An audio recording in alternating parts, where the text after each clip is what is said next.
శ్రీ గురుభ్యో నమః. శ్రీమాత్రే నమః.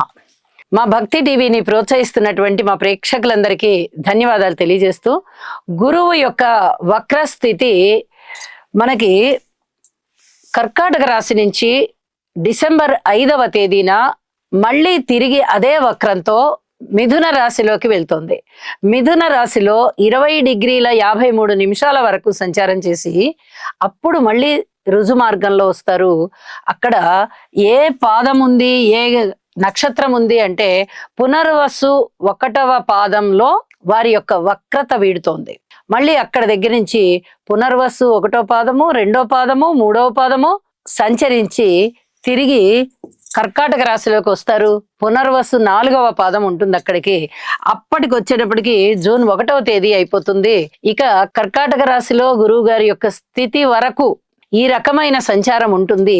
మనం ఇప్పుడు చెప్పుకోబోయేది మార్చి 7వ తేదీ గురువు యొక్క వక్రత వీడిపోతుంది ఆ రోజుతో. అప్పటి వరకు చెప్పుకుంటున్నాం. అంటే డిసెంబర్ 5వ తేదీ నుంచి మార్చి 7వ తేదీ వరకు ఉన్నటువంటి వక్రగతి ఫలితాలు ఏమిటి అనేది ఇప్పుడు మనం తెలియచెప్పుకుందాము. గురువు గారు అత్యంత శుభగ్రహం అవుతూ ఉండగా వక్రించి ఉన్నందున ఎటువంటి వ్యతిరేక ఫలితాలు ఉంటాయి, ఎవరి జన్మజాతకంలో అయితే గురువు గారి యొక్క స్థితి వ్యతిరేకంగా అంటే నీచలో ఉండడం గాని, గురువుగారు వక్రంలో ఉండడం గాని జరిగి ఉందో, అశుభ గ్రహాలతో కలిసి ఉన్నారో, అప్పుడు ఈ గోచారంలో వక్రత ఉంది కాబట్టి వారికి కొంచెం ప్రభావం అనేది కనిపిస్తూ ఉంటుంది. వారు తప్పనిసరిగా జాగ్రత్తలు తీసుకోవాలి. గురు సేవ చేయడము, ఆలయ సేవ చేయడము, తల్లిదండ్రులకి సేవ చేయడము, శనగలు, పసుపు ఇత్యాదివి దానం చేయడము, ఇలాంటివన్నీ చేయడం చాలా చాలా మంచిది అని చెప్పి తెలియజేస్తూ ఉన్నాను. అయితే ఏ ఏ రాసుల వారికి ఎటువంటి ఫలితాలు ఉంటాయి అనేది కూడా మనం ఒకసారి తెలియచెప్పుకుంటూ మరిన్ని పరిహారాలు కూడా తెలియచెప్పుకుందాం. మేషరాశి వారికి తృతీయ స్థానంలో గురువుగారి యొక్క సంచారం జరుగుతోంది. అపవాదులు, అపనిందలు ఖచ్చితంగా ఉండేటటువంటి పరిస్థితి ఉంటుంది. అతి జాగ్రత్తగా మీరు మాట్లాడే విధానాన్ని చూసుకోండి. అలాగే అనుకోని విధంగా వచ్చేటటువంటి ఖర్చులు బాగా ఎక్కువగా ఉంటాయి.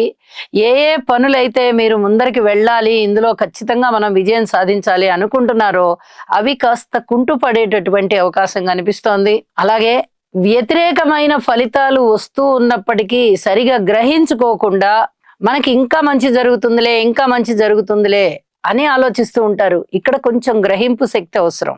ఎందుకంటే మేషరాశి వారికి చాలా దూకుడు కొంచెం ఉంటుంది. వారికి ఎంత లేదన్నా ఆలోచనల్లో అయినా ఉంటుంది, ఆచరణలో అయినా ఉంటుంది. ఇవాళ కాకపోతే రేపు జరుగుతుంది, రేపు కాకపోతే ఎల్లుండి జరుగుతుంది అని సమయాన్ని వాయిదా వేసుకుంటారు వీళ్ళు. ఈ సమయాన్ని వాయిదా వేసుకోకుండా ఎప్పుడైతే పనులు ఆటంక పడుతున్నాయో అప్పుడు వెంటనే సరిదిద్దుకోండి. పద్ధతిని మార్చుకొని, ఆలోచనని మార్చుకొని, గురువు గారికి ఏమన్నా పరిహారాలు చేసుకోవాలా అనేది చేసుకుని అప్పుడు మళ్ళీ తిరిగి మీ కార్యక్రమాలని కొనసాగించండి అని చెప్పి తెలియచేస్తూ ఉన్నాను.